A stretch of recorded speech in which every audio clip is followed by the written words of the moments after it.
Have you ever been told that your struggle with depression or sadness is a sin issue and that you should just feel better and have more faith and basically just kind of get over it?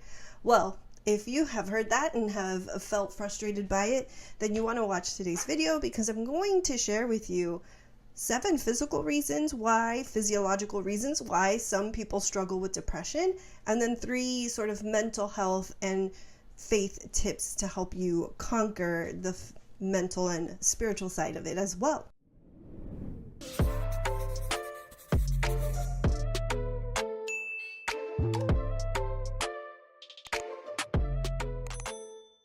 My name is Meli Rentas. I'm a licensed therapist, lifelong Christian, and just overall a person who's very passionate about helping people just live a life that honors Christ, but is also full of peace and joy and all the good things. So nothing grinds my gears more than when I hear my brothers and sisters basically sort of condemning a Christian that is struggling with depression, or kind of judgmental and not really understanding that depression and depressive symptoms is something that's not only real, but not always just in someone's head, right?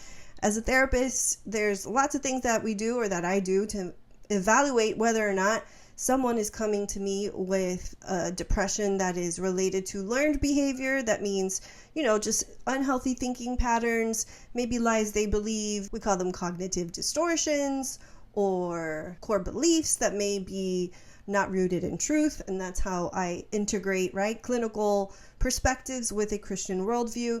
But then also there are many physiological reasons why someone might be dealing with a season of depression. And I want to give you some encouragement so that you can be equipped. There's a study a few years ago that really threw a lot of us on our heads when it came to the whole idea that depression was mostly or totally due to serotonin and a lack thereof in people's brains, and that's why they need medication to feel better.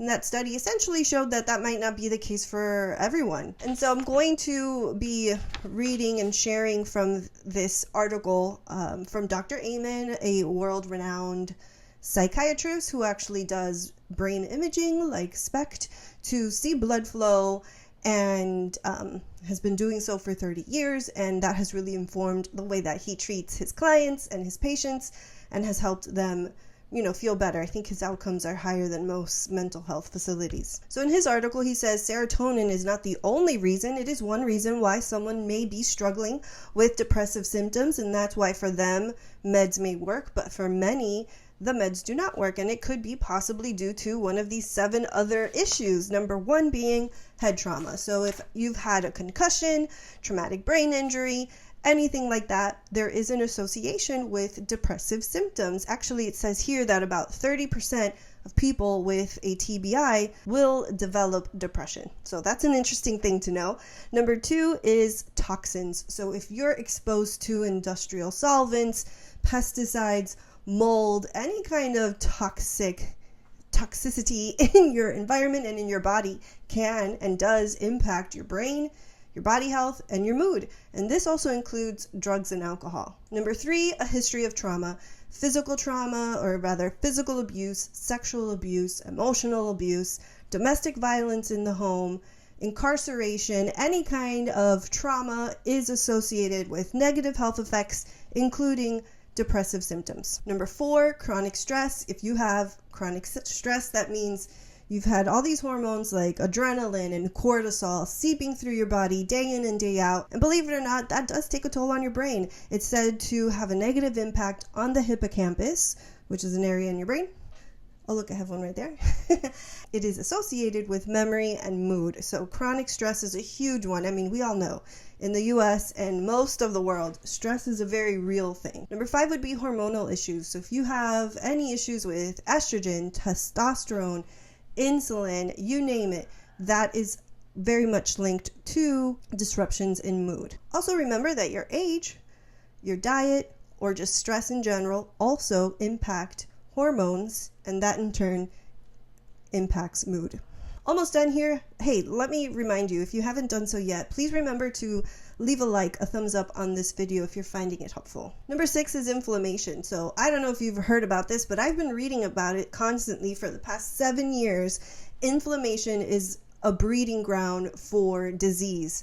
Oftentimes, if you're obese, you will have chronic inflammation throughout your body, and that's associated with all kinds of diseases, and in particular inflammation, which can impact the brain and cause depressive symptoms. Important to note here too that COVID-19 and Lyme disease are both associated with brain inflammation that can lead to mood disorders. When I say mood disorders, I'm talking about anxiety, depression, etc. Last but not least, number 7 is food intolerances. This could be gluten, dairy, soy, corn. Any food sensitivity is linked to inflammation, but also disrupted mood. I wanted to do some commentary on this article from the Billy Graham Foundation, or just billygraham.org.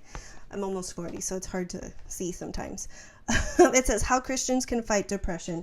And I love this verse that it gave for number 1, which is a reminder that there is an enemy fighting against you. So Ephesians 6:12 says, "For we do not wrestle against flesh and blood, but against the rulers, against the authorities, against the cosmic powers over this present darkness, against the spiritual forces of evil in the heavenly places." So there are times where our thought life, those intrusive thoughts that we can have sometimes when we're depressed, anxious, obsessive, whatever it may be, there are times where it could be a spiritual. So it's so important, all the more, to really develop your spiritual discipline and abide, like Jesus said, abide in me and I will abide in you. Get in your word daily. It's called the spiritual discipline for a reason. You're not always going to want to.